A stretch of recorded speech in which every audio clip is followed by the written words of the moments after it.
This is a case on CIBA Specialty Company's acquisition of Allied Cholates by Christy Marina and Seiki Lim for Dr. Shiroki. CIBA focused on Allied Cholates because they were looking for ways to expand their biological and chemicals group. Allied specialized in the water treatment chemicals business, which is a division that CIBA was not a participant of. CIBA saw the takeover as an enticing growth opportunity and a way to establish themselves as a leading provider of water treatment additives. By acquiring Allied, CIBA would obtain a specialized technology for water-soluble polymers and the biggest customers of the mining, papermaking, and waste management industries. This new technology would help CIBA achieve their vision of a new global division of water treatment additives and strengthen their environmental technologies, all while expanding their core competencies. In addition, Allied developed a reputation for having poor management and investment records because of the attacks Hercules reported in their public dealings. Hercules criticized Allied for having poor share price performance, disappointing investment performance, and ineffective responses, which has pummeled profits. It was reported that Allied underperformed the market by 38% over the previous 3 years. Hercules made an additional attack on Allied, stating their operating profits had fell 17% in just 6 months. Since CIBA's objective focused on developing and offering value-added products, they could create value by meeting different customer requirements on a global level with the acquisition of Allied Cholates. Specifically, CIBA would gain value in diversifying their products and offering customer goods with the new water treatment chemicals business that Allied had to offer. It would also allow them to establish innovation and technical quality as represented by the butterfly logo's grid structure. The global value is achieved with their addition of water treatment additives.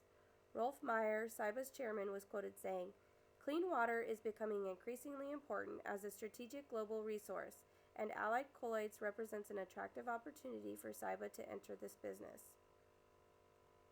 CIBA's acquisition of Allied also had potential of increased revenues coming from a multitude of sources. A marketing gain is achieved with a better mix of business. Strategic benefits allow companies to enter new lines of business, and market power is increased when companies have successful mergers. Additionally, CIBA's profit margins would increase alongside increased revenues. According to an article, Allied had projected profit margins of 19% in 1998 compared to 10% for CIBA.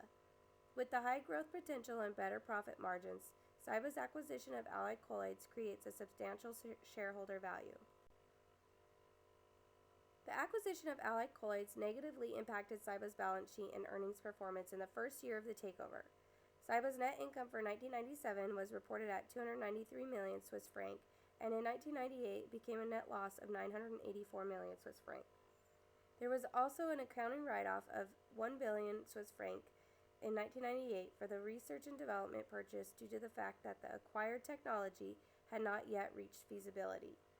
The impacts of the balance sheet are also seen with the acquisition being primarily financed through debt, causing CIBA's long-term debt to jump significantly in 1997 from 294 million Swiss franc to 3.648 billion in 1998.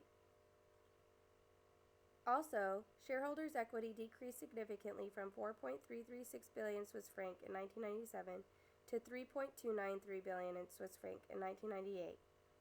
Lastly, CIBA's earnings per share in 1997 before restructuring were 8.38 billion Swiss franc, and after the acquisition in 1998 were reported at negative 14.85 billion Swiss franc. Although the company had increased their sales by 601 billion Swiss franc from 97 to 98, there still was a loss in earnings per share due to the high interest expense involved in the buyout. CIBA in this case became both a winner and a loser in the process of the acquisition. CIBA purchased Allied Cholates with its 30% market capitalization, even though Allied Cholates had poor performance on sales and resulted in unexpected performance on CIBA sales after the acquisition. CIBA had outstanding offer price, which was 25.6 times that of Allied Cholates' forecasted earnings per share, and as great as 3 times the company's sales, and 23 times its operating profit from the previous year. On the losing side, Hercules, the U.S. chemical company, was outbid by CIBA during the bidding process for Allied Cholates. The competitor was forced to leave and invested a total of $1.42 billion on the Bradford-based producer of water treatment chemicals. The chairman claimed that any offer above $250 billion would bring Hercules shareholders risks when purchasing Allied. For CIBA, the skill concentration program introduced by the first half of 1998 brought loss to the Allied Colloids employees. Thousands of jobs were taken away. Additionally, CIBA had downgrade review by the Moody's Investors Service in 1999. They also had low operating performance due to the weak market conditions. CIBA outbid Hercules and successfully possessed Allied Colloids. CIBA took over Allied Colloid because of the water treatment industry. CIBA performed worse than the market, and their stock dropped since 2000, and the value never returned to pre-acquisition level. In 2009, BASF, a German chemical company, acquired CIBA with an intention of increasing scale through market shares and also to expand paper additives. Hercules was taken over by another company in 2008. That is the end of our presentation. Thank you so much.